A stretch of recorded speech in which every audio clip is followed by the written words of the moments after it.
Hello everyone, welcome to Inconvenient Truths. I'm your host, Jennifer Zheng. If I tell you that the Chinese Communist Party, the CCP, has trained 6 presidents for Africa, will you be surprised? Well, I was when I first learned the facts. Today, I'd like to talk about this important topic, the CCP's decades of infiltration in Africa and how the CCP wants to turn Africa into its own united front zone to dominate the world. The CCP's decades of infiltration in Africa has paid off on March 12th when it won support from Russia and African countries such as Egypt and South Sudan for its condemnation on Australia's human rights violations in a statement to the UN Human Rights Council. By the way, the CCP's so-called condemnation on Australia was just a retaliation, as Australia has been very tough on the CCP recently. Since the CCP came to power, its military academy has trained not only 6 presidents, 8 defense ministers, but also more than 100 commanders and a large number of military personnel for Africa. Who are those 6 presidents? Let's list them one by one. One is Samir Najuma. If I don't get their names right, please forgive me, but look at their photos. He's the founding president of Namibia. One is Jakaya Kiweke. He is the 4th president of Tanzania.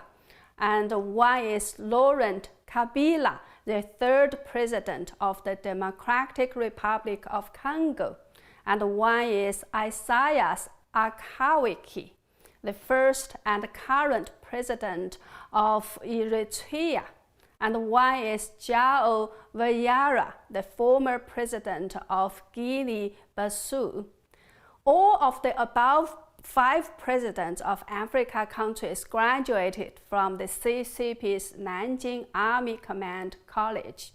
In addition, former Congo President Joseph Kabila, the eldest son of Laurent Kabila, once studied at the PLA National Defense University for 6 months before being called back to the country by his father, the then President Laurent Kabila, due to a sudden change in the country's situation, and succeeded to the presidency after his father's assassination. In addition to the presidents, the CCP also trained a large number of military personnel for Africa countries through military academies such as the PLA National Defense University, Nanjing Army Command College, and Shijiazhuang Army Command College. Let's see a picture of a lot of African military personnel marching in front of Nanjing Army Command College. Apart from training presidents and military personnel for Africa, military, financial, and other forms of aids are also widely adopted. But over the past few decades, the pattern of the CCP's military aid to Africa has changed considerably. During the CCP's first-generation leader Mao Zedong's era, it was free aid. Mao Zedong adopted a closed-door policy in his time, so he needed very much to draw in African and other third-world countries to confront the 2 superpowers, the United States and the Soviet Union. In 1971, Communist China succeeded in becoming a permanent member of the United Nations Security Council, and the votes of 26 African countries played a crucial role. In Mao Zedong's own words, it was the blank African brothers who carried us in. From 1964 to 1985, under Mao's policy of free aid, the CCP sent 226 batches of 3,418 military experts to 19 African countries, including Algeria, Tanzania, Congo,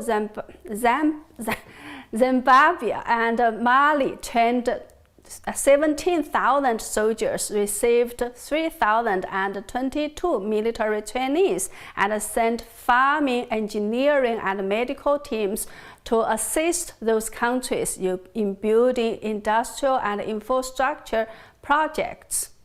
Then, in the CCP's second-generation leader Deng Xiaoping's time, he ended Mao's closed-door policy to improve relations between China and the West, as the CCP was faced with isolation from the international community and its economy was on the verge of total collapse.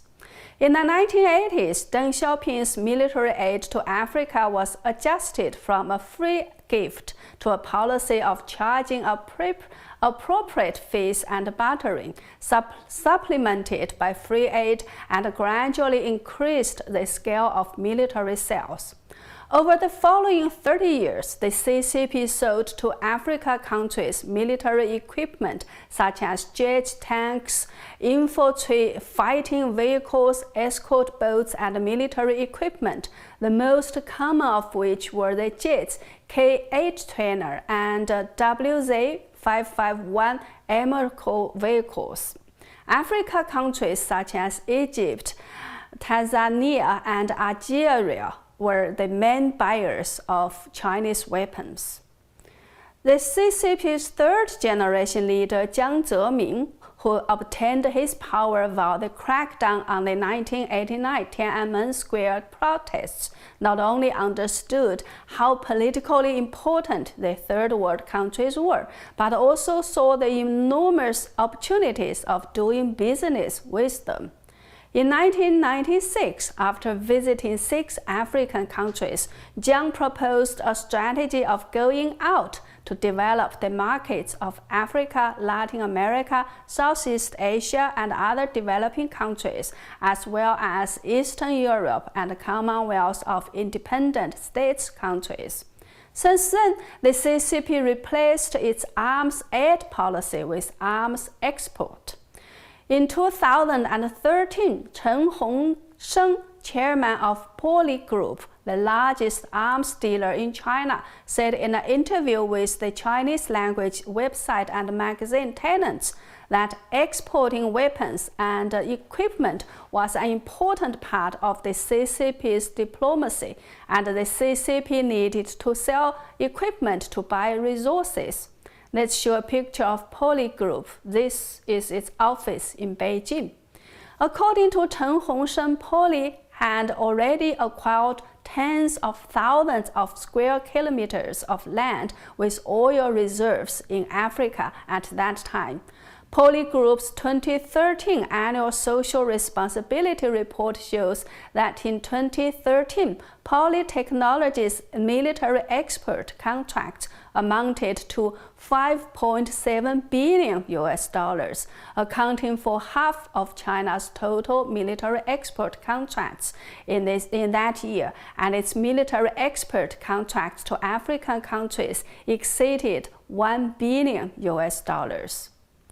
Since Xi Jinping came to power, the CCP's high-end weapons have begun to appear frequently at major arms shows. Weapons such as Xiaolong combat aircraft, also known as Joint Fighter 17 Thunder, different models of Excalibur vessels, multiple rocket launchers firing large caliber rockets, and the Rainbow and Wenlong series of unmanned aerial vehicles have been exported to Africa.